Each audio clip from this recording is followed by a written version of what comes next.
Gamer. As someone who's been a dedicated player of anything NHL for the better part of the last 18 years, it's always an exciting time whenever the opportunity comes to get hands on the latest release.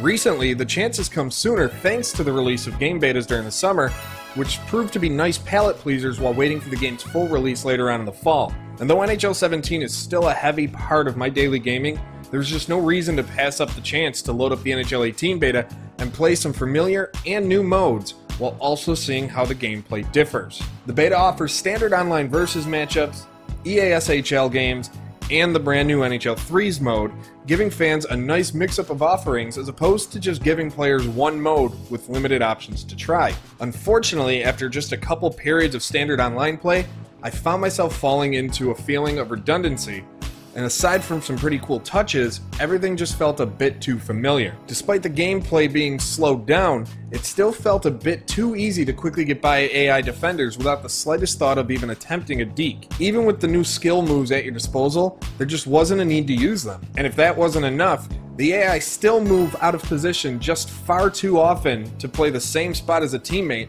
rather than staying in their lane. It doesn't make sense how oblivious they can be on the ice during a given play. This is a problem that's been around since NHL 15 at least, and is still rearing its ugly head 4 iterations later with NHL 18. It seems more like a logic problem that can be tuned than anything else, and hopefully the team at EA Vancouver can address it before the game's launch this September.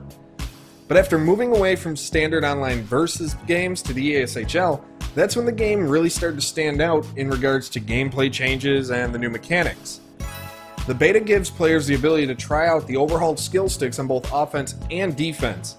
The offensive skill stick doesn't feel too revolutionary, but it is pretty nice to pull off between the legs passes for a scoring chance. Of course, I was only able to pull it off a couple of times because of the defensive skill stick. The new improved skill stick is a welcomed addition to NHL 18, and you really get to see it with the beta, as it offers a variety of ways to break up odd man rushes, passes in front of the net, and get in front of shots. Being able to keep your stick on the ice one way while turning your player's body another makes playing defense more fun than it ever has, especially when jumping to the EASHL. That being said, the defensive skills stick felt a bit too overpowered. Poke check success rates were far too high without penalties being called, and I seemed to be able to get in the way of anything I wanted to. The best players in the world shouldn't be able to do that, let alone one who considers himself a good but not great player. One thing that was a breath of fresh air, mostly when playing drop-in games with random players, was seeing defensemen spend more time in position than trying to jump up every play to be a star. The defensive skill stick, as overpowered as it might be right now, gives purpose to those that like to play the blue line, and it made the ESHL more fun than ever before when playing with a full team. But of course, the star of the NHL 18 beta was NHL 3s. This mode takes elements from the great NHL 3-on-3 arcade title and brings that gameplay to the new engine on current consoles. Fast gameplay, big hits, different ways to win all make 3s one of the more fun modes introduced to the franchise.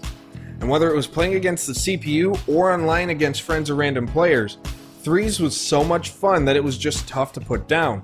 In fact, it was without question the most played mode for me during this beta. It's definitely something that you can jump into if you just want a quick fix, or if you want to play some hockey with a few friends that are over without getting too serious about the game. It's a versatile mode that adds to the game's replay value immensely. But at the end of the day, the NHL 18 beta does leave a taste of a half release as opposed to a full game follow-up. While the new mechanics are nice, there just aren't enough changes on the ice and inside the arena to make this feel like a new game instead of an NHL 17.5 or something like that. Even the commentary, cutscenes, and just overall presentation make this feel more like a major content update to NHL 17 than a new game.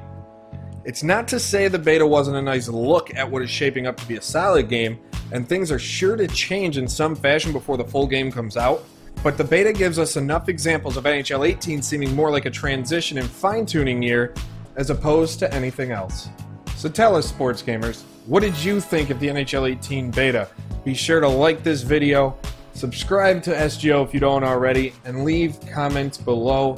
Be sure to follow us on Twitter at SportsGamersOn, Facebook.com/SportsGamersOnline, and of course, be sure to visit us at SportsGamersOnline.com.